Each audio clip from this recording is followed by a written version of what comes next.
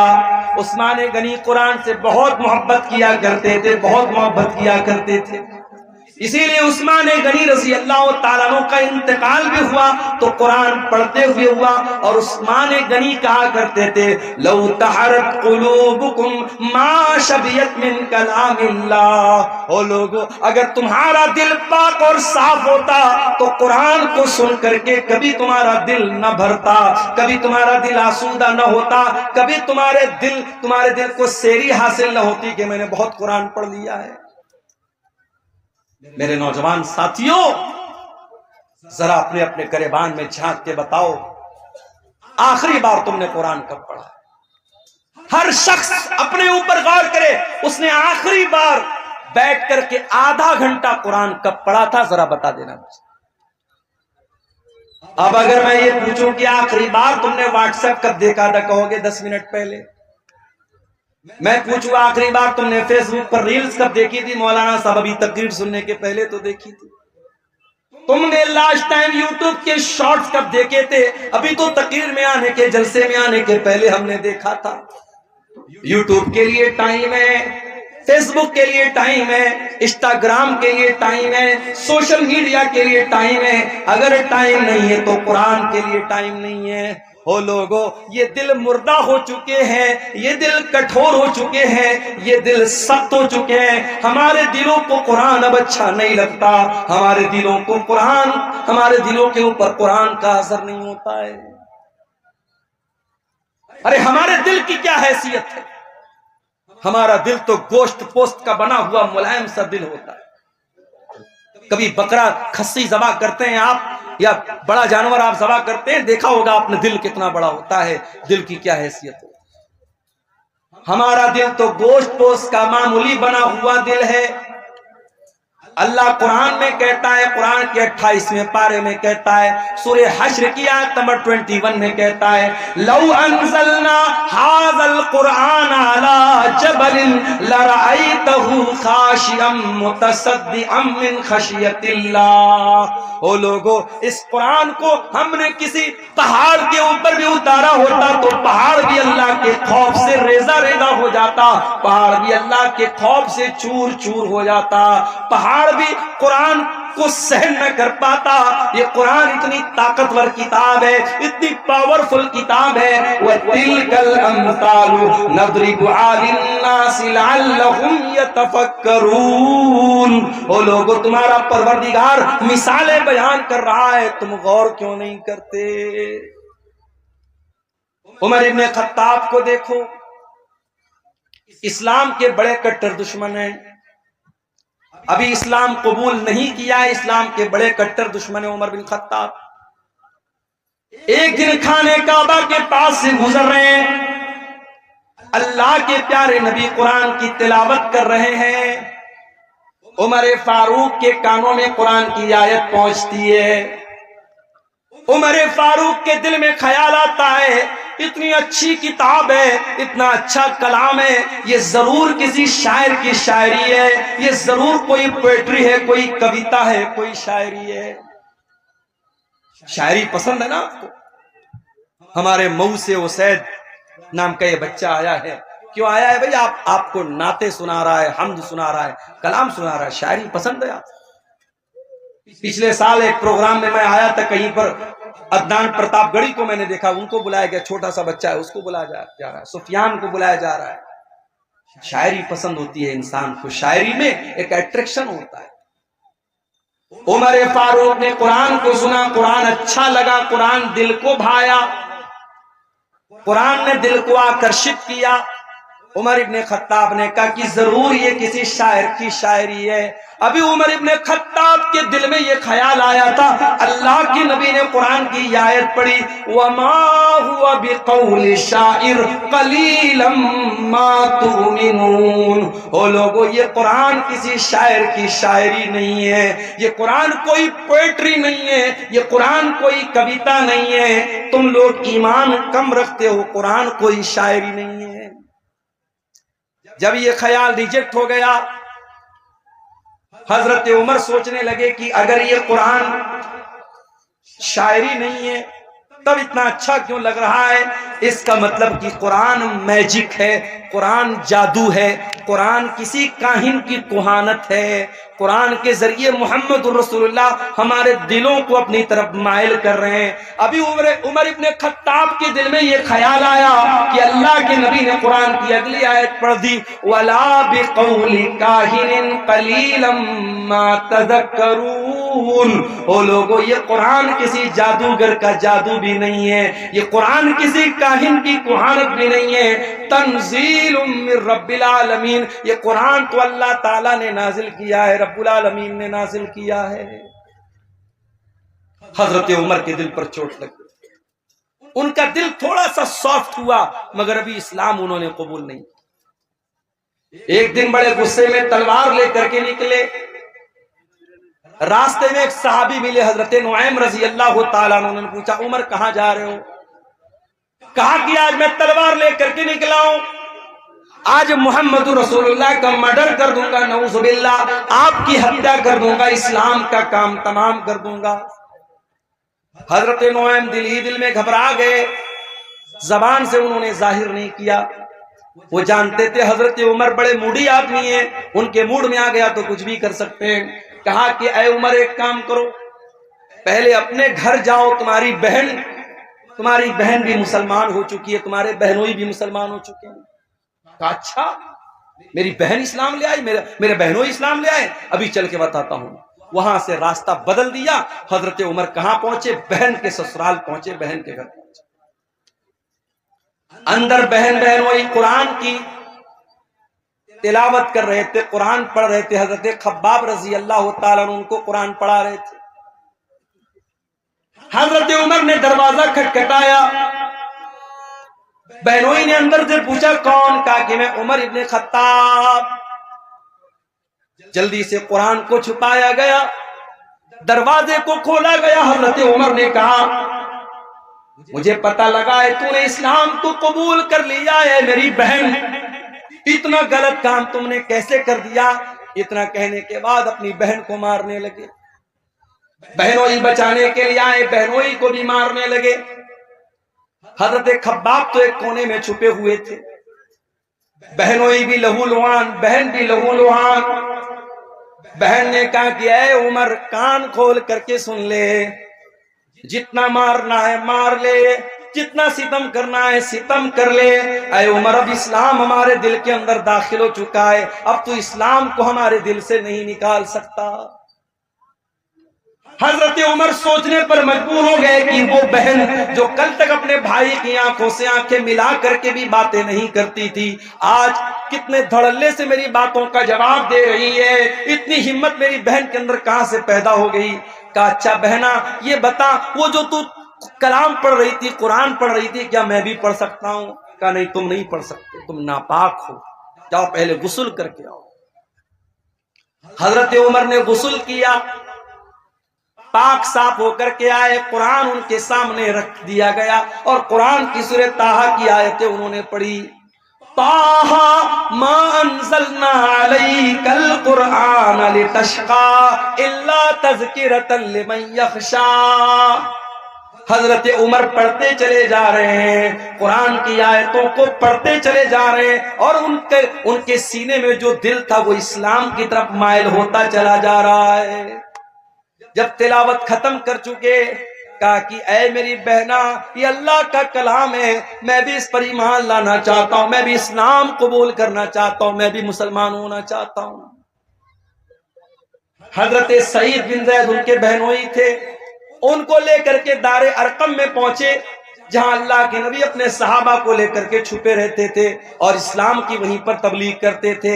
دار ارقم میں پہنچ کر کے حضرت عمر نے دروازہ کھٹکھٹایا، اندر سے پوچھا گیا کون؟ کہا کہ میں عمر بن خطاب ہوں۔ اندر صحابہ کرام ڈر گئے کہ ارے عمر آئے، پتہ نہیں کیا ارادہ لے کے آئے۔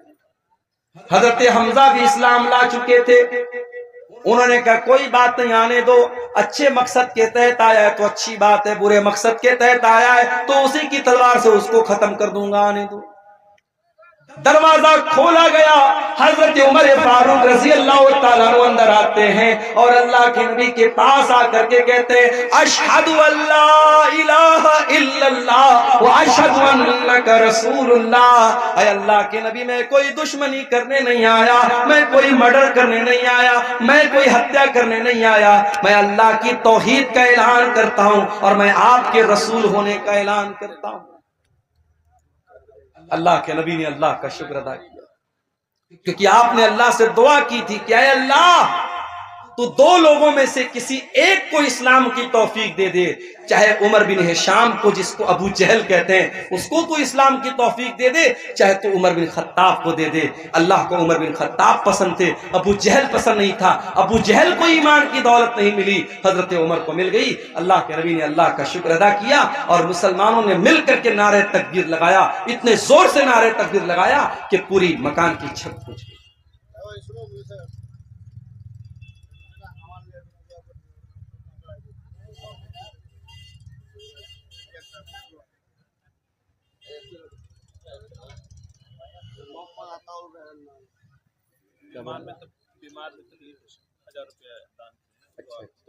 کیا نام ہے؟ کوئی محمد عطا الرحمان بھائی ہیں، بہت بیمار ہیں، تکلیف میں، انہوں نے مدرسے کو 1000 کا تعاون پیش کیا ہے۔ اللہ ان کا یہ چندہ قبول کرے، ان کی بیماری سے ان کو شفا عطا فرمائے۔ تو قرآن کریم میرے بھائیوں حضرت عمر فاروق کے دل کو بدلنے میں کامیاب ہو گیا۔ وہی قرآن ہمارے پاس موجود ہے، یہ قرآن ہمارے اوپر کیوں اثر نہیں ڈالتا؟ نمازوں میں قرآن پڑھا جا رہا ہے، تراویح میں قرآن پڑھا جا رہا ہے، تقریروں میں قرآن پڑھا جا رہا ہے، جمعہ کے خطبوں میں قرآن پڑھا جا رہا ہے، مگر دل کے اوپر کوئی اثر نہیں ہو رہا ہے۔ آؤ میں جواب دیتا ہوں، قرآن کا پہلا پارہ کھولو، اللہ فرماتا ہے ثم قست قلوبكم من بعد ذلك فهي كالحجارة او اشد قسوا۔ اے یہودیوں، تم نے اتنے گناہ کیے، اتنے اللہ کو ناراض کرنے والے کام کیے کہ تمہارے دل کٹھور ہو گئے، تمہارے دل سخت ہو گئے، اتنے سخت ہو گئے فَإِيَّ كَالْحِجَارَةِ أَوْ أَشَدُّ قَسْوَةً، تمہارے دل پتھروں کے جیسے کٹھور ہو گئے، پتھروں سے زیادہ سخت ہو گئے تمہارے دل کٹھور ہو گئے ہمارے۔ اس دل پر اب قرآن کا کوئی اثر نہیں ہو رہا ہے میرے۔ اس قرآن کو سن کر کے ڈاکو لوگ ایمان لے آتے تھے۔ فضیل ابن عیاض نام کا ایک ڈاکو، جس کا کام لوگوں کے مکان کی چھتوں پہ جا کر کے چھاپا مارنا اور ڈاکہ ڈالنا ہے۔ فضیل ابن عیاض ڈاکہ ڈالنے کے لیے ایک مکان کی چھت پہ کودتا ہے، رات کا سناٹا ہے، رات کا ٹائم ہے، فضیل ابن عیاض ڈاکہ ڈالنے گیا ہے، چوری کرنے گیا ہے، مال ہڑپنے گیا ہے۔ وہ رات کے سناٹے میں کوئی اللہ کا بندہ قرآن کی تلاوت کر رہا تھا اور قرآن کی یہ آیت فضیل ابن عیاض کے کانوں میں پڑ جاتی ہے، أَلَمْ يَأْنِ لِلَّذِينَ آمَنُوا أَن تَخْشَعَ قُلُوبُهُمْ لِذِكْرِ اللَّهِ، کیا ایمان والوں کے لیے ابھی وہ سمے نہیں آیا، وہ ٹائم نہیں آیا، وہ وقت نہیں آیا جب ایمان والوں کے دل اللہ کا کلام سن کر کے پگھل جائیں؟ جب یہ آیت سنی فضیل ابن عیاض نے، فوراً اس کے دل پر اثر ہوا۔ ڈاکو ہے، چور ہے، ڈاکہ ڈال کے اپنا خرچہ چلاتا ہے، قرآن کی آیت سنی، ڈائریکٹ دل پر اثر ہوا۔ اس نے کہا نہیں ہے اللہ، ٹائم آ چکا ہے، ٹائم آ چکا ہے اللہ، توبہ کرتا ہوں تیری بارگاہ میں، آج کے بعد چوری نہیں کروں گا، آج کے بعد ڈاکہ نہیں ڈالوں گا۔ اور چشم فلک نے وہ منظر بھی دیکھا، فضیل ابن عیاض نے اتنی سچی توبہ کی، کل تک جو ڈاکہ ڈالا کرتا تھا، جو چوری کیا کرتا تھا، جو دوسروں کی بہو بیٹیوں کو غلط نظر سے دیکھا کرتا تھا، آج اللہ کا اتنا نیک بندہ ہو گیا کہ دن رات 24 گھنٹے وہ خانے کعبہ کے پاس رہنے لگا، اللہ کے گھر میں رہنے لگا، اتنا بڑا عابد، اتنا بڑا زاہد بن گیا، اتنا بڑا عبادت گزار بن گیا۔ قرآن تو وہی ہے میرے بھائی، دل بدل گئے ہمارے، نیتیں بدل گئی ہماری۔ قرآن کے اندر جو اثر 1400 سال پہلے تھا وہ اثر آج بھی ہے۔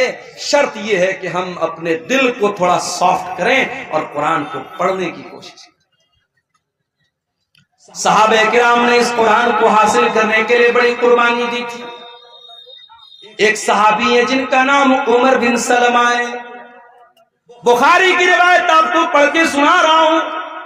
عمر بن سلمہ کہتے ہیں کہ میں ایسے جگہ رہتا تھا، ایسی لوکیشن پہ رہتا تھا کہ جب عرب میں کوئی قافلہ آتا تھا، مکے میں کوئی قافلہ آتا تھا تو ہمارے گاؤں کے پاس سے، ہمارے ٹاؤن کے پاس سے گزرتا تھا، راستے میں مڈ راستے میں ہمارا گاؤں پڑتا تھا، قصبہ پڑتا تھا۔ حضرت عمر بن سلمہ کہتے ہیں ہمیں معلوم ہوا کہ مکے میں ایک رسول آئے، ہم نے اس رسول کے بارے میں لوگوں سے ڈیٹیل پوچھی، لوگوں نے ڈیٹیل بتائی۔ میں نے پوچھا وہ نبی کیا پڑھ کے سناتے ہیں؟ تو لوگوں نے قرآن کی آیتیں پڑھ کے سنائی۔ عمر بن سلمہ کی عمر ماتر 6 سال ہے، 6 یا 7 سال، 6 یا 7 سال کا بچہ ہے۔ اس نے اس قافلے کے لوگوں سے قرآن کی آیتوں کو سن کر کے یاد کر لیا۔ اچھا یہ بھی اللہ کی بڑی عجیب قدرت ہے، دنیا کی کوئی اور کتاب 5-6 سال کا بچہ یاد نہیں کر پاتا ہے۔ آپ کے بہار کے شیرشاہ آبادی علاقے کا رہنے والا بچہ ہے، اس کی لینگویج بنگلہ ہے، اس کی زبان ہندی اردو ہے، وہ تو جانتا بھی نہیں عربی زبان، وہ مدرسے میں آتا ہے، مولوی صاحب اسے نورانی قاعدہ پڑھاتے ہیں، ناظرہ قرآن پڑھاتے ہیں، حفظ کراتے ہیں۔ کچھ بچے 6 مہینے میں، کچھ 1 سال میں، کچھ 1.5 سال میں، کچھ 2 سال میں قرآن یاد کر لے۔ ہمارے ایک دوست کا بچہ ہے ممبئی میں، اس نے 6 سال کی عمر میں قرآن حفظ کر لیا۔ یہ قرآن کی برکت ہے میرے بھائی، اللہ نے قرآن کو آسان بنایا ہے یاد کرنے کے لیے، 6 سال کا بچہ بھی قرآن کو یاد کر لے۔ اسی لیے اللہ قرآن میں کہتا ہے وَلَقَدْ يَسَّرْنَا الْقُرْآنَ لِلذِّكْرِ فَهَلْ مِن مُدَّكِرٍ، ہم نے اس قرآن کو آسان بنایا ہے یاد کرنے کے لیے، ہے کوئی قرآن کو یاد کرنے والا؟ میں تحدیث نعمت کے طور پہ کہہ رہا ہوں، اپنی بڑائی کے طور پہ نہیں کہہ رہا ہوں، اس کو تکبر کے طور پہ یا بڑائی کے طور پہ مت لیجیے گا، تحدیث نعمت کے طور پہ کہہ رہا ہوں۔ لاک ڈاؤن لگا تھا، رمضان کا مہینہ آیا، میری والدہ اللہ مغفرت فرمائے، ان کی زندگی کا آخری رمضان تھا، مسجدیں بند تھی، تالا لگا تھا مسجد میں، رمضان کے اندر تراویح کی نماز گھر میں پڑھنے کا معاملہ آیا، میرے گھر میں کوئی حافظ نہیں تھا، مجھے سورہ بقرہ یاد تھی، میں نے اپنے ماں باپ سے کہا کوئی بات نہیں، میں کوشش کرتا ہوں تھوڑا تھوڑا یاد کر کے پڑھوں گا، تراویح گھر میں پڑھاؤں گا۔ عام دنوں میں سوچ بھی نہیں سکتا تھا کہ میں تراویح پڑھاؤں گا، میرے پیچھے میری ماں پڑھے گی، میرے باپ پڑھیں گے، میرے بھائی لوگ پڑھیں، کیونکہ میں حافظ تو نہیں ہوں۔ لیکن یہ لاک ڈاؤن کا کو آپ کہہ سکتے ہیں کہ یہ کرشمہ تھا اس کا۔ اللہ تعالیٰ کو یہ بھی لکھنا تھا میرے مقدر میں کہ میری والدہ کا آخری رمضان ہے، ان کی زندگی کا لاسٹ رمضان ہے، اسی کے بعد ان کا انتقال ہوا تھا، اور تراویح کی نماز وہ میرے پیچھے پڑھ رہی ہے۔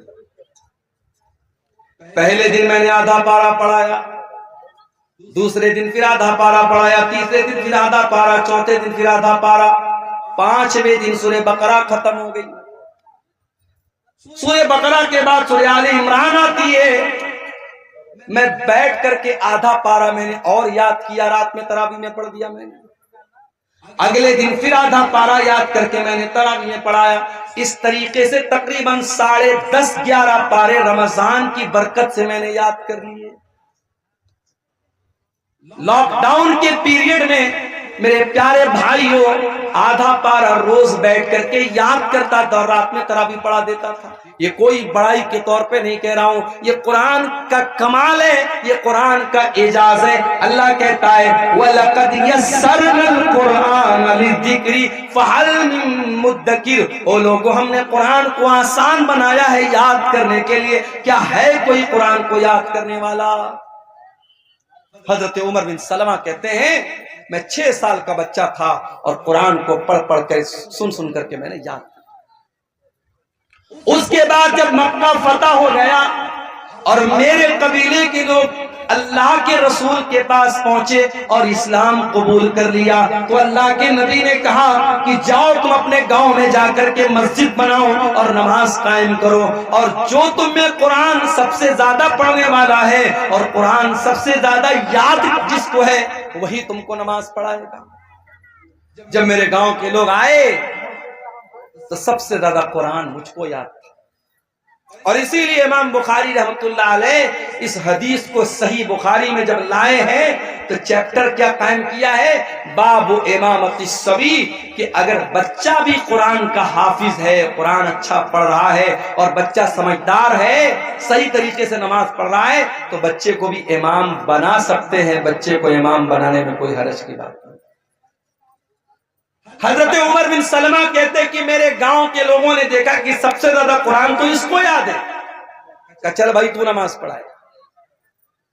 ابھی یہ کہتے ہیں کہ میں بہت غریب فیملی سے تعلق رکھتا تھا، ایک ہی چادر تھی میرے پاس، ایک ہی چادر تھی، وہی لنگی بھی تھی اور وہی میرا کرتا بھی تھی، ایک ہی چادر میں پہنا کرتا تھا، ایک ہی چادر پہن کر کے میں نماز پڑھاتا تھا۔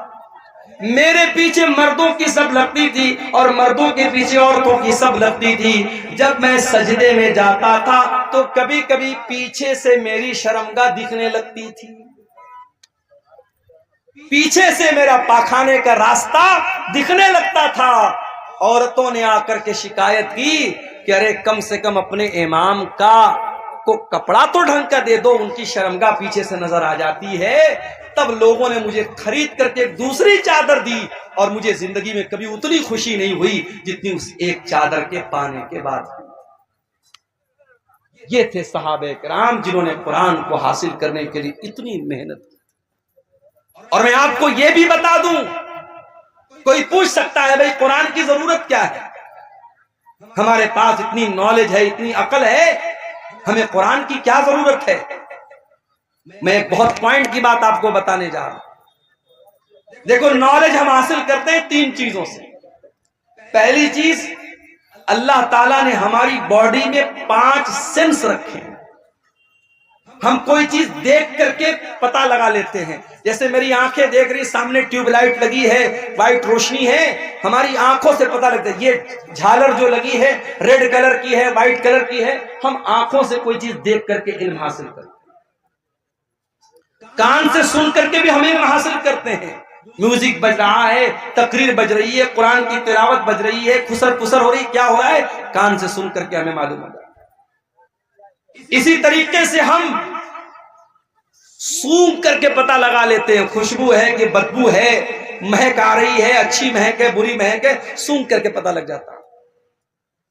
اسی طریقے سے ٹچ کر کے ہمیں پتہ لگ جاتا ہے یہ موبائل ہے، یہ سخت ہے کہ سافٹ ہے، یہ برف ہے، ٹھنڈی ہے کہ گرم ہے، ہم چھو کر کے بتا دیتے ہیں۔ اسی طریقے سے میرے بھائیوں، ہم زبان سے چکھ کر کے بتا دیتے ہیں، کھٹی ہے کہ میٹھی ہے، کڑوی ہے کہ اچھی ہے، ہم زبان سے چکھ کر کے بتا دیتے ہیں۔ اللہ تعالیٰ نے ہماری باڈی میں 5 سینس رکھے ہیں۔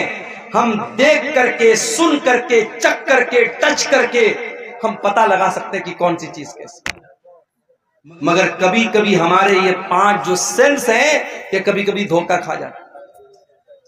مثال کے طور پر آپ ٹرین میں بیٹھے ہوئے ہیں، ٹرین کی کھڑکی کے پاس آپ بیٹھے ہوئے، آپ کی آنکھوں کو ایسا لگ رہا ہے کہ ٹرین کے باہر جتنے پیڑ پودے ہیں، جتنے گھر اور مکانات ہیں، سب چل رہے ہیں، سب موو کر رہے ہیں، حرکت کر رہے ہیں۔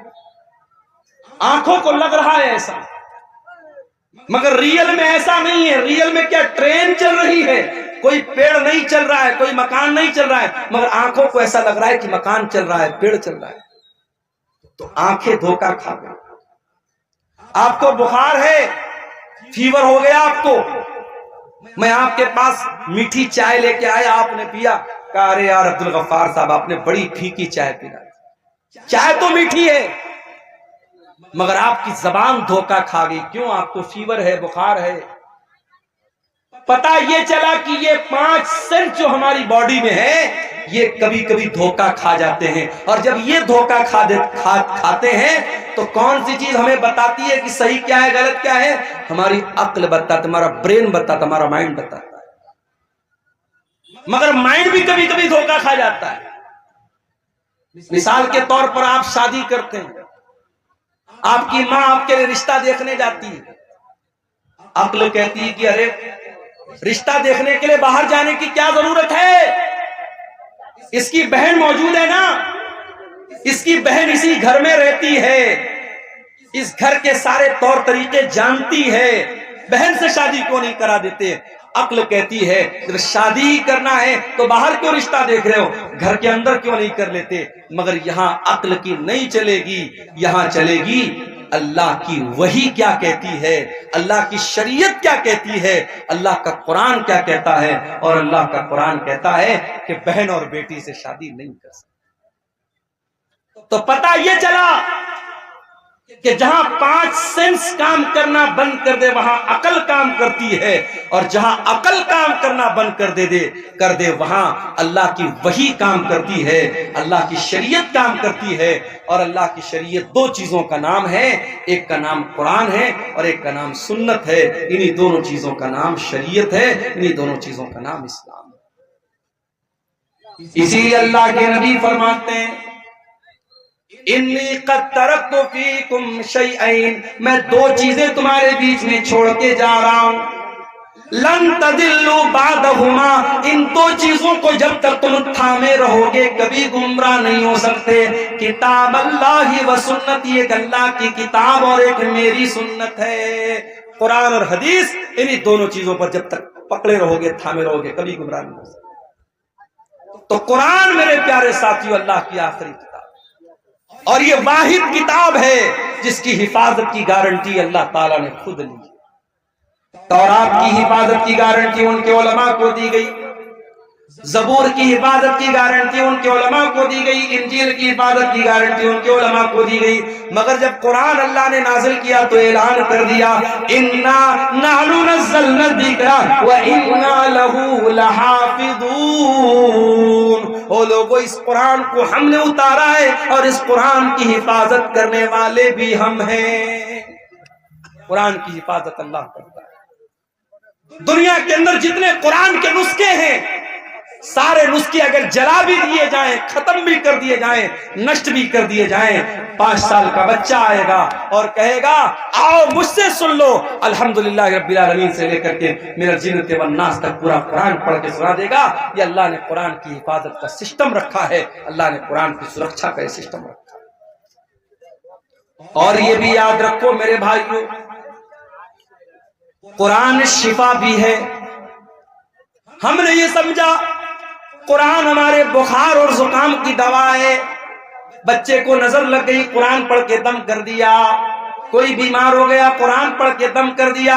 ہم نے قرآن کو جسم کی بیماریوں کے لیے شفا بنا کے رکھا ہے۔ یقیناً قرآن فزیکل بیماریوں کے لیے بھی شفا ہے، مگر اس سے بڑھ کر کے قرآن روح کی بیماری کے لیے شفا ہے، قرآن اسپریچول بیماری کے لیے شفا ہے۔ روح کے اندر جو برائیاں ہیں، روح کے اندر جو بیماریاں ہیں، جیسے آپ کے روح کے اندر ایک بیماری ہوتی ہے جس کو لالچ کی بیماری کہتے ہیں، ایک بیماری ہوتی ہے جس کو حسد کی بیماری کہتے ہیں، ایک بیماری ہوتی ہے مال کی محبت، ایک بیماری ہوتی ہے دنیا کی محبت۔ قرآن ان تمام بیماریوں سے آپ کے دل کو شفا دیتا ہے۔ اللہ قرآن میں کہتا ہے یا ایھا الناس قد جاءتکم موعظۃ من ربکم وشفاء لما فی الصدور۔ او لوگو، یہ قرآن تو بہت بڑی نصیحت ہے اور قرآن تمہارے دل کی بیماریوں کے لیے شفا ہے۔ برکت والی کتاب ہے یہ قرآن۔ دنیا کی کوئی اور کتاب پڑھو گے آپ کو ثواب نہیں ملے گا، قرآن پڑھو گے ثواب ملے گا۔ کتنا ثواب ملے گا؟ اللہ کے نبی فرماتے ہیں من قرأ حرفا من کتاب اللہ، جو قرآن کا ایک حرف پڑھے گا فلہ حسنۃ، تو اس کو ایک نیکی ملے گی، والحسنۃ بعشر امثالها، اور ایک نیکی کا ثواب اللہ تعالیٰ کے یہاں 10 نیکی کے برابر ہے۔ تو ایک حرف پڑھنے پر آپ کو 10 نیکی ملے گی۔ اللہ کے نبی فرماتے ہیں جب تم الف لام میم پڑھو گے تو تم کو ایک نہیں 30 نیکی ملے گی، کیونکہ الف الگ ایک حرف ہے، لام الگ ایک حرف ہے، میم الگ ایک حرف ہے۔ سوال پیدا ہوا ہے اللہ، میں شیرشاہ بادی ہوں، میں بنگلہ بھاشی ہوں، میں قرآن جب پڑھتا ہوں تو میری زبان نہیں چلتی ہے، میں قرآن اٹک اٹک کر کے پڑھتا ہوں، میں قرآن کو فلوئنٹلی نہیں پڑھ پاتا ہوں، میں رفتار کے ساتھ قرآن نہیں پڑھ پاتا ہوں۔ اے اللہ، میری زبان لڑکھڑاتی ہے قرآن پڑھنے کے ٹائم، تو کیا مجھے قرآن پڑھنے کا ثواب ملے گا کہ نہیں ملے گا؟ اللہ کے نبی فرماتے ہیں والذی یقرأ القرآن وہو یتعتع، جو اٹک اٹک کے قرآن پڑھ رہا ہے اس کی زبان سے صحیح طریقے سے ادا نہیں ہو رہا ہے، اس کی لینگویج الگ ہے، اس کی بھاشا الگ ہے، وہ قرآن کو اٹک اٹک کر کے پڑھ رہا ہے، اس کو ڈبل ثواب ملے گا، دوہرا ثواب ملے گا۔ اللہ کی قدرت اور اللہ کے خزانے میں کوئی کمی نہیں ہے۔ آپ دوسری بھاشا جانتے ہیں اور یہ بھی کوئی بہانہ نہیں ہے۔ آپ کو معلوم ہوگا حرم کے ایک امام گزرے ہیں، انتقال ہو گیا ان کا نام قاری ایوب تھا۔ قاری ایوب کہاں کے رہنے والے تھے؟ برما کے رہنے والے تھے، میانمار کے رہنے والے، برما کے رہنے والے تھے۔ قاری ایوب حرم کے امام بنے تھے، مکے کے امام بنے تھے، اللہ کو پیارے ہو گئے۔ جاؤ ذرا یوٹیوب پر سرچ کر لینا، قاری ایوب کی تلاوت اتنی بہترین ہوتی تھی، اتنی پیاری ہوتی تھی کہ جب وہ تلاوت کرتے تھے تو روح پر ایک عجیب سا وجد طاری ہو جاتا تھا اور بڑا اچھا لگتا تھا۔ وہ برما کے رہنے والے تھے، ان کی بھاشا عربی نہیں تھی، مگر انہوں نے محنت کیا، قرآن کے حافظ بنے، قرآن کے قاری بنے، حرم کے امام بن گئے، مکے کے امام بن گئے۔ اس لیے آپ کی بھاشا اگر الگ ہے تو یہ اس بات کی علامت نہیں ہے کہ آپ قرآن نہیں پڑھ سکتے۔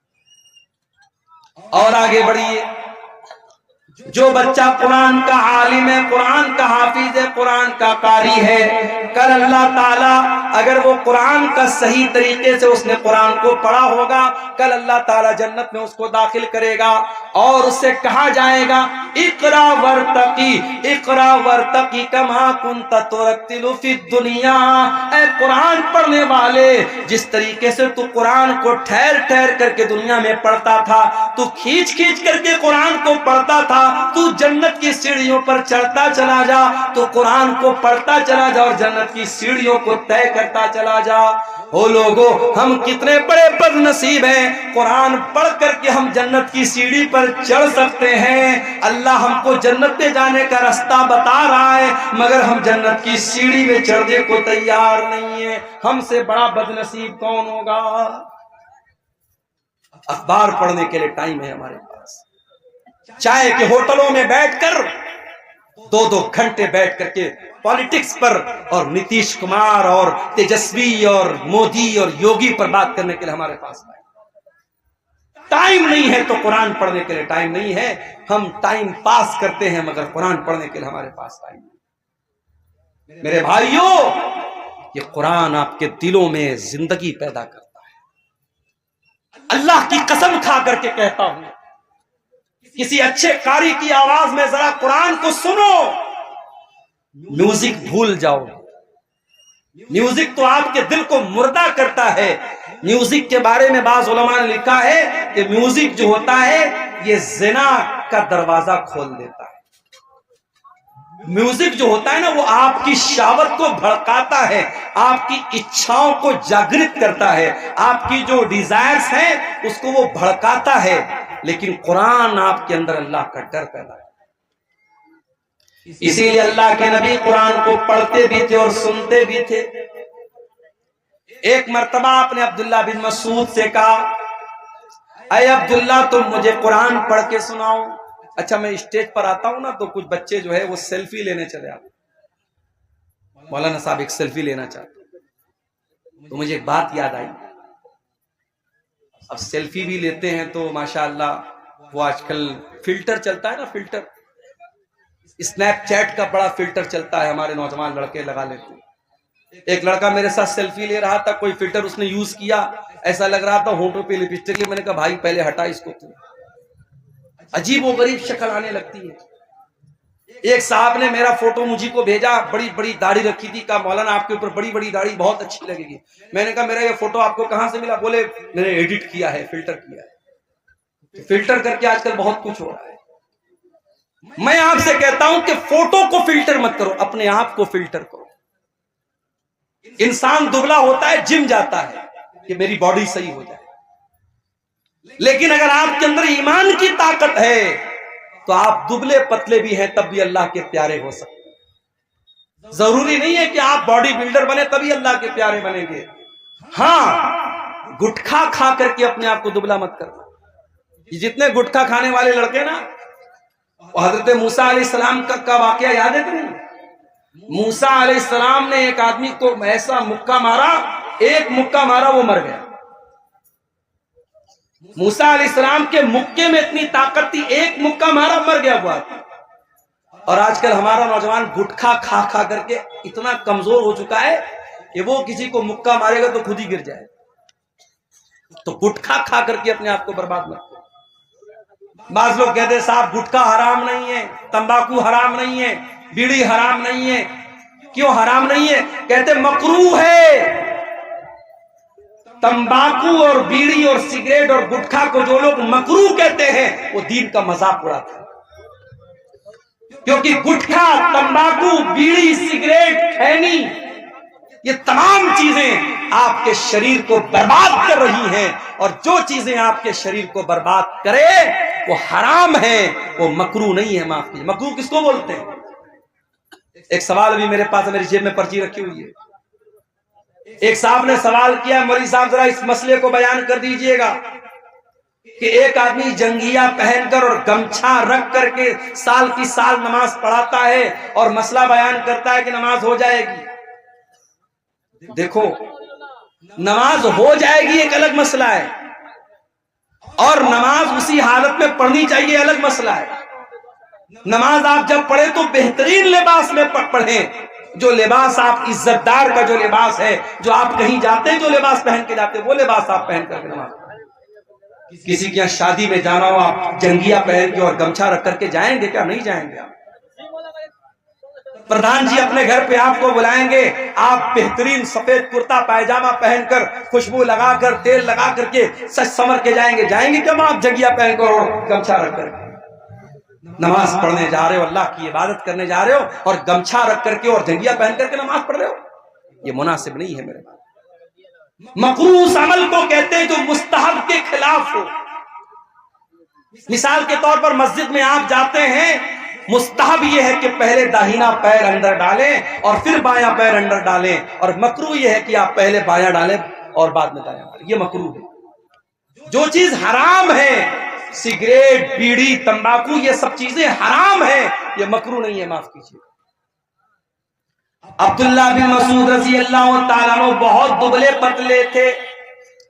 ایک بار وہ پیڑ پہ چڑھ کر کے مسواک توڑ رہے تھے، اتنے دبلے پتلے تھے کہ ان کی پتلی پتلی ٹانگیں ہوا میں لہرا رہی تھی، اور صحابہ کرام دیکھ کر کے ہنس رہے تھے کہ دیکھو عبداللہ کی ٹانگیں کتنی پتلی پتلی ہیں۔ اللہ کے نبی نے پوچھا کیوں ہنس رہے ہو؟ کہا اے اللہ کے نبی ذرا دیکھیے عبداللہ کی ٹانگیں کتنی پتلی پتلی۔ آپ نے فرمایا کہ تم عبداللہ کی ٹانگوں کو پتلا سمجھ کر کے مذاق اڑا رہے ہو۔ لہما اسقلان علی المیزان من احد، اللہ کی قسم عبداللہ کی یہ پتلی پتلی ٹانگ قیامت کے دن ترازو کے اوپر احد پہاڑ سے زیادہ وزندار ہوں گی۔ اللہ کے آپ کا کیریکٹر تولا جائے گا، آپ کا ایمان تولا جائے گا، آپ کا عمل تولا جائے گا۔ اگر آپ فزیکلی کمزور بھی ہیں میرے بھائیوں، اللہ کیا اس کی ویلیو نہیں۔ عبداللہ بن مسعود بہت دبلے پتلے تھے مگر آواز بہت اچھی تھی، قرآن پڑھتے تھے، اتنا بہترین قرآن پڑھتے تھے۔ اللہ کے نبی فرماتے ہیں جس کو قرآن بالکل تازہ تازہ سننا ہو، بالکل فریش فریش سننا ہو، وہ عبداللہ بن مسعود سے قرآن سننا۔ اللہ کے نبی فرماتے ہیں عبداللہ اقرا علی القرآن، مجھے قرآن پڑھ کر کے سناؤ۔ بخاری کی روایت ہے، حضرت عبداللہ کہتے ہیں اللہ کے نبی میں آپ کو قرآن کیسے پڑھ کے سناؤں؟ یہ قرآن تو آپ ہی کے اوپر اترا ہے، آپ ہی کے اوپر نازل ہوا ہے، میں آپ کو قرآن کیسے پڑھ کے سناؤں؟ آپ نے فرمایا اے عبداللہ میں آج دوسرے کے منہ سے قرآن سننا چاہتا ہوں۔ حضرت عبداللہ کہتے ہیں میں قرآن پڑھنے لگا، قرآن پڑھتے پڑھتے سورہ نساء کی تلاوت کرنے لگا، سورہ نساء پڑھنے لگا۔ اللہ کے نبی غور سے سن رہے ہیں، میں قرآن پڑھتا چلا جا رہا ہوں۔ قرآن پڑھتے پڑھتے جب میں سورہ نساء کی اس آیت پر پہنچا، فَكَيْفَ إِذَا جِئْنَا مِنْ كُلِّ أُمَّةٍ بِشَهِيدٍ وَجِئْنَا بِكَ عَلَىٰ هَٰؤُلَاءِ شَهِيدًا۔ اے نبی اس وقت کو یاد کیجئے جب ہم تمام لوگوں پر آپ کو گواہ بنا کے لائیں گے، ہر امت میں اس کے نبی کو گواہ بنائیں گے، اور آپ کی امت کے اوپر آپ کو گواہ بنائیں گے۔ جب اس آیت پر میں پہنچا ہوں، حضرت عبداللہ کہتے ہیں اللہ کے نبی نے فرمایا اے عبداللہ بس کرو، روک دو، تلاوت روک دو۔ کہتے میں نے نظریں ڈال کر کے دیکھا، فَإِذَا عَيْنَاهُ تَذْرِفَانِ، اللہ کے نبی کی دونوں آنکھوں سے آنسو بہ رہے ہیں، اللہ کے نبی رو رہے ہیں، اللہ کے نبی کی دونوں آنکھوں سے آنسو بہ رہے ہیں۔ آپ کے کندھے پر قیامت کے دن جو ذمہ داری ڈالی جائے گی، اس ذمہ داری کا احساس کر کے اللہ کے نبی رو رہے ہیں۔ نبی کو اپنی ذمہ داری کا احساس، ہمیں اور آپ کو اپنی ذمہ داری کا کوئی احساس نہیں۔ جوان بیٹی رات کو 2-2 بجے تک آن لائن ہے، چیٹنگ کر رہی ہے، ماں کو کوئی فرق نہیں پڑ رہا ہے، باپ کو کوئی فرق نہیں پڑ رہا ہے، نہ ماں کو اپنی ذمہ داری یاد ہے، نہ باپ کو اپنی ذمہ داری یاد ہے۔ جوان لڑکی بے پردہ گھر سے بن کر کے، سنور کر کے، میک اپ کر کے اپنے جسم کی نمائش کر کے نکلتی ہے، اور ماں 70 سال کی ماں بیچاری چادر اوڑھ کر کے، نقاب اوڑھ کے نکلتی ہے، اور 20 سال کی چھوکری کھلے عام گھوم رہی ہے۔ میری پیاری ماں اور بہنوں، اگر اللہ نے آپ کو بیٹی کی ماں بنایا ہے، اگر آپ کو بیٹی کا باپ بنایا ہے، اگر آپ بیٹی والے ہیں، اگر آپ صاحب اولاد ہیں، تو یہ اولاد بہت بڑی ذمہ داری ہے. اس ذمہ داری کا احساس اپنے اندر پیدا کیجئے. اللہ کے نبی کو اپنی ذمہ داری کا احساس ہوا, آپ کی آنکھوں سے آنسو بہنے لگے, آپ رونے لگے. آپ نے کہا عبداللہ بس کر, اب میرے اندر طاقت نہیں اور سننا. صحابہ کرام تو قرآن سنتے تھے رونے لگتے تھے, قرآن پڑھتے تھے تو رونے لگتے تھے. حضرت عائشہ کو دیکھو, حضرت عائشہ چاشت کی نماز پڑھ رہی ہیں. یہ چاشت کی نماز کون سی نماز ہوتی ہے جانتے ہیں؟ کوئی جانتا ہے؟ اس سامنے کی پبلک میں کوئی جانتا ہو ذرا ہاتھ اٹھا کے بتائے چاشت کی نماز کس کو بولتے ہیں؟ کب پڑھتے ہیں چاشت کی نماز؟ بولو بھائی, نہیں جانتے. سورج طلوع ہونے کے بعد یعنی مغرب کے ٹائم. کب پڑھتے بھائی؟ اچھا چلیے ماشاءاللہ, کچھ لوگ تو جانتے ہیں. میں کبھی کبھی سوچتا ہوں اتنے جلسے ہو رہے ہیں سیمانچل میں, عبد الغفار صاحب تو بیچارے ٹائم کم دیتے ہیں, جو دوسرے مقررین ہیں بہت سارے مقررین ایک ایک مہینہ کنٹینیو آپ یہاں پروگرام کرتے ہیں. لیکن میں دیکھتا ہوں کہ جو برائی کا لیول ہے, جو لا علمی کا لیول ہے, وہ برابر بڑھ ہی رہا ہے. بے نمازی برابر بے نمازی ہو رہے ہیں, نشہ کرنے والے برابر نشہ کر رہے ہیں, بے پردگی کرنے والی عورتیں بے پردگی کر رہی ہیں. اب تو حالات یہ ہے کہ مسجد کی زمینوں پر ناجائز قبضہ ہو رہا ہے, قبرستان کی زمینوں پر ناجائز قبضہ ہو رہا ہے. ہم حکومتوں کو کیا بولیں گے, ہم پرشاسن کو کیا بولیں گے؟ آج اپنی وقف کی ہوئی زمین کو بھی مسلمان خود ہڑپنے کے لیے تیار ہے. میرے بھائیوں, جلسے کراتے ہو تو کم سے کم اپنے دینی لیول میں, نالج لیول میں بھی اضافہ کیجئے. حضرت عائشہ چاشت کی نماز پڑھ رہی تھی. چاشت کی نماز کب پڑھی جاتی ہے مسئلہ یاد رکھیے. چاشت کی نماز پڑھنے کا دو ٹائم ہے. ایک تو سورج نکلنے کے 15-20 منٹ کے بعد, جب سورج ایک نیزہ بلند ہو جاتا ہے اس ٹائم بھی چاشت کی نماز پڑھ سکتے ہیں. اور دوسرا ٹائم تھوڑا اور لیٹ, جب تھوڑی سورج کی تپش اور بڑھ جائے اور وہ ٹائم ایسا آ جائے کہ اونٹ کے بچے اگر دھوپ میں کھڑے ہیں تو ان کا پیر دھوپ سے جلنے لگے, آپ کہہ سکتے ہیں 8 بجے 9 بجے کے قریب کا جو ٹائم ہوتا ہے وہ بھی چاشت کا ٹائم ہوتا ہے. چاشت کی نماز 2 رکعت بھی پڑھ سکتے ہیں, 4 رکعت بھی پڑھ سکتے ہیں. چاشت کی نماز کی بڑی فضیلت ہے. چاشت کی نماز اگر آپ پڑھیں گے 2 رکعت نماز, تو اللہ کے نبی فرماتے ہیں کہ آپ کے بدن کے ہر جوڑ کی طرف سے صدقہ ہو جائے. آپ غریب ہیں, صدقہ نہیں کر سکتے, دان نہیں کر سکتے, 2 رکعت آپ چاشت کی نماز پڑھ لیجئے. آپ کے بدن میں جتنے جوڑ ہیں, جتنی ہڈیاں ہیں, ہر ہڈی اور ہر جوڑ کی طرف سے اللہ تعالیٰ صدقہ اور دان آپ کا قبول کر لے گا. یہ بڑی فضیلت ہے نماز کی. حضرت عائشہ یہ نماز پڑھ, حضرت عائشہ یہ نماز پڑھ رہی ہیں. ان کے بھائی کا بیٹا یعنی ان کا بھتیجا وہ ان سے ملنے کے لیے آیا, جس کا نام قاسم بن محمد تھا. اس نے دیکھا میری پھوپھی جان نماز پڑھ رہی ہیں. اس نے دیکھا کہ پھوپھی جان نماز پڑھ رہی ہیں اور سورہ طور کی تلاوت کر رہی ہیں. اور سورہ طور کی یہ آیت حضرت عائشہ کی زبان پر جاری ہے. سورہ طور میں اللہ فرماتا ہے جب جنتی جنت میں جائیں گے تو کہیں گے وَمَنَّ اللَّهُ عَلَيْنَا وَوَقَانَا عَذَابَ السَّمُومِ. اللہ نے ہم جنتیوں پر بہت بڑا احسان کیا کہ اللہ نے ہم کو جہنم کی آگ سے بچا لیا. حضرت عائشہ اسی آیت کو پڑھ رہی ہیں اور روتی چلی جا رہی ہیں. ان کے دل میں یہ خیال ہے کہ اے اللہ کاش تو عائشہ کو بھی اپنے ان خوش نصیب بندوں میں شامل کر دے. ان کے بھتیجے قاسم بن محمد کہتے ہیں میں نے دیکھا کہ پھوپھی جان سورہ طور کی یہ آیت پڑھ رہی ہیں اور رو رہی ہیں. میں وہاں سے مارکیٹ چلا گیا, میں وہاں سے بازار چلا گیا, میں نے اپنا سودا سلب لیا اور بہت دیر کے بعد میں واپس آیا. میں نے کیا دیکھا, میں نے دیکھا کہ میری پھوپھی جان اسی حالت میں کھڑی ہے اور اسی آیت کو ریپیٹ کر رہی ہیں اور رو رہی ہیں اور پڑھ رہی ہیں وَمَنَّ اللَّهُ عَلَيْنَا وَوَقَانَا عَذَابَ السَّمُومِ. یہ تھی نبی کی جو قرآن کو پڑھتے ہوئے رو رہی ہیں. قرآن کے دلوں پر اثر کرتا تھا. آج تو ہم کٹھور دل کے لوگ قبرستان میں مردے کو دفنانے جاتے ہیں, وہاں پر بھی ہا ہا کرتے ہنستے رہتے ہیں. قبرستان میں کھڑے ہو کر کے ہم دنیا کی باتیں کرتے ہیں، پالیٹکس کی باتیں کرتے ہیں، راجنیتی کی باتیں کرتے ہیں، جبکہ اللہ کے پیارے نبی جب قبرستان جایا کرتے تھے، انصاری صحابی کا جنازہ ہے، جنازے کو قبر میں اتارا جا رہا ہے، اللہ کے نبی قبر کے کنارے بیٹھے ہوئے اور آپ کے صحابہ بھی آپ کے آس پاس بیٹھے ہوئے ہیں۔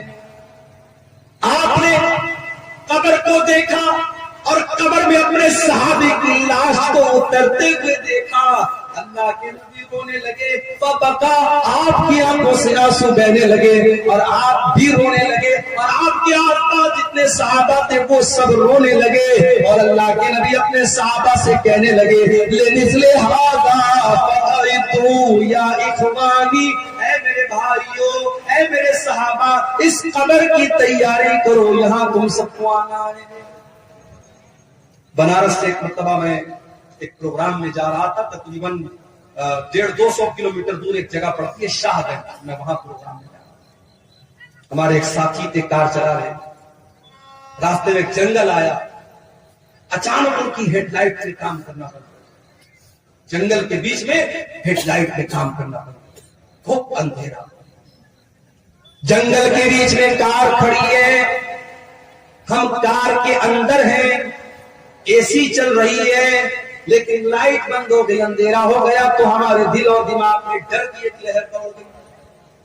غور کرو میرے پیارے بھائیو، ہم قبر کے اندر جب جائیں گے، ہمارے ماں باپ ہم کو دفنانے کے بعد، ہمارے بچے ہم کو دفنانے کے بعد، ہمارے رشتہ دار ہم کو دفنانے کے بعد مٹی اپنے ہاتھ سے جھاڑ کر کے چلے جائیں گے، منکر نکیر آئیں گے، اس قبر کی تاریکی میں ہمارے پاس کوئی موبائل کا ٹارچ نہیں ہوگا جس کو ہم جلا سکیں، کوئی اے سی اور کولر نہیں ہوگا جس کی ہوا کھا سکیں، نکیر آئیں گے اور 3 سوال کریں گے، من ربو کا، من نبیوں کا، ماں دینوں کا، اے اللہ کے بندے تو بتا تیرا رب کون ہے، تو بتا تیرا دین کیا ہے، تو بتا تیرے نبی کون ہے۔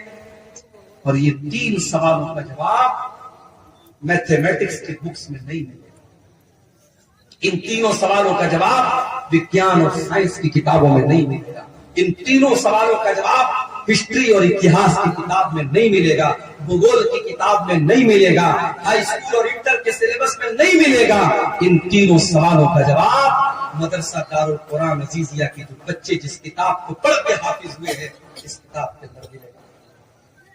قرآن جواب دے گا ان 3 سوال کا، تیرا رب کون ہے، تیرا دین کیا ہے، تیرے نبی کون ہے۔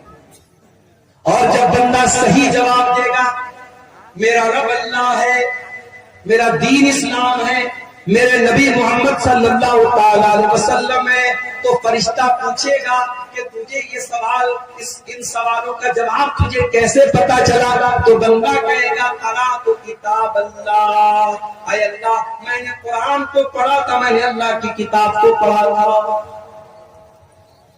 قرآن پڑھا تھا، اس لیے میں نے ان 3 سوالوں کا جواب۔ تو میرے بھائیوں اس کتاب پر آپ محنت کرو، اس کتاب کے پڑھنے والے یہاں بچے پڑھ رہے ہیں، مدرسوں کو حقیر مت جانو، مدرسوں میں پڑھانے والے مولویوں کو حقیر مت جانو۔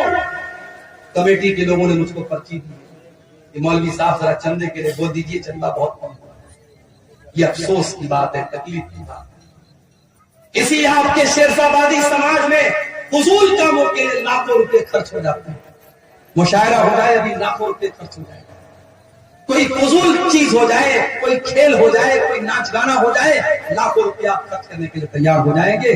اس سال بھر کے مدرسے کا بجٹ آپ کے اس چندے سے چلتا ہے، اور آج اگر جلسے والوں کو اردو بھاشی مقرر سے یہ کہنا پڑے کہ چندہ کم ہوا ہے، آپ تعاون کی اپیل کیجئے، تو یہ ہمارے اور آپ کے لیے چلو برپانی بدل۔